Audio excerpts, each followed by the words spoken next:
everyone has a different idea. So my approach to helping entrepreneurs, business people, or anyone is to say, you got to figure out what is an extraordinary life for you. What would that look like today? Not 5 years ago, 10 years ago, but today, the way you look at life alive instead of an old story. Leaders only have one thing, they have followers. A follower is somebody who raises their hand and volunteers to go where you're going. They raise their hand and volunteer to go in the direction that you're pointing. And so to lead others means that you have a clear vision of a world that does not yet exist, a world that could exist.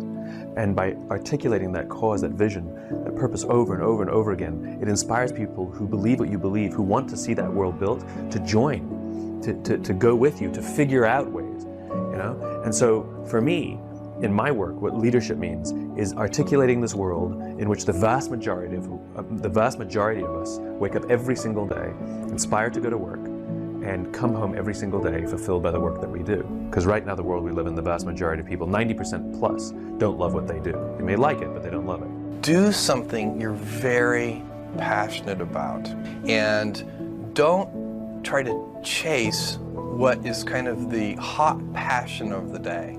People say you have to have a lot of passion for what you're doing, and it's totally true. And the reason is because it's so hard that if you don't, any rational person would give up.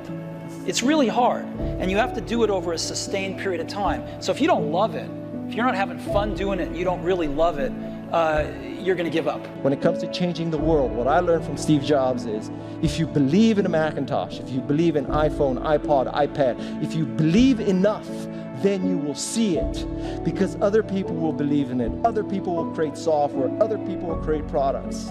So you need to foster the belief in what you are dreaming so that it becomes a reality, which is very different than saying, I don't expect anybody to believe it until I see it. You need people to believe it before they can see it. I think my biggest tip is just get started. I meet a lot of young entrepreneurs who have good ideas or bad ideas or some ideas, and you don't want to be a person who just talks and talks and talks. You have to actually go and do something. And don't worry about if it's the perfect thing or not. There is this myth of entrepreneurship that you'll have the one genius idea and suddenly everything falls into place. It doesn't work like that. It's a hard slog. There's a lot of things to do wrong, a lot of things you'll do right.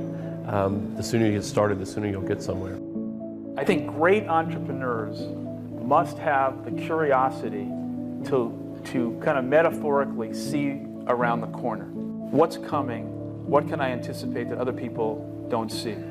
And then you must have the courage of your convictions to execute the strategy.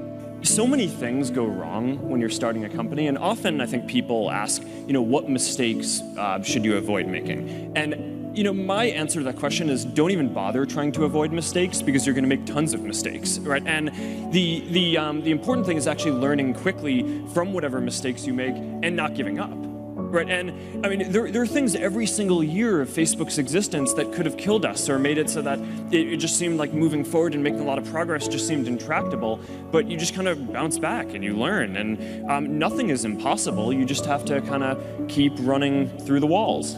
I would say that the lesson learned for me to anybody else out there interested in starting a business is please find something you're passionate about, because it's so much work, it's so much time, it's so much effort.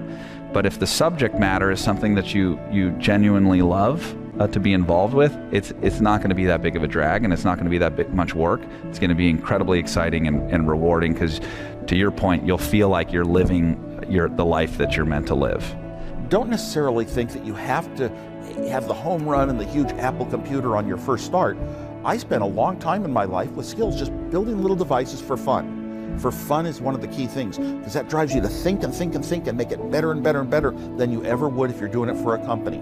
Build things at first for yourself that you would want. For somebody aspiring to take things to the next level or to even surpass their wildest dreams, there's always going to have to be an element of luck.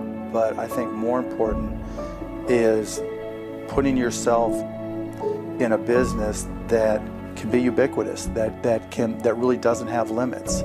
Because otherwise, there's always going to be a grind to it, But if the business, if it can't be something that you can visualize every business using or every consumer using, it's going to be tough to scale to be big enough or to have the perceived value. You want an idea about what you can say. I know it sounds like a bad idea, but here's specifically why it's actually a great one. You want to sound crazy, but you want to actually be right. Because when you're trying to differentiate, when you're trying to do something different, there's going to be that gut moment, that gut sense. Is this right? Is this not right? If you're not having doubt, you're not pushing the boundaries far enough.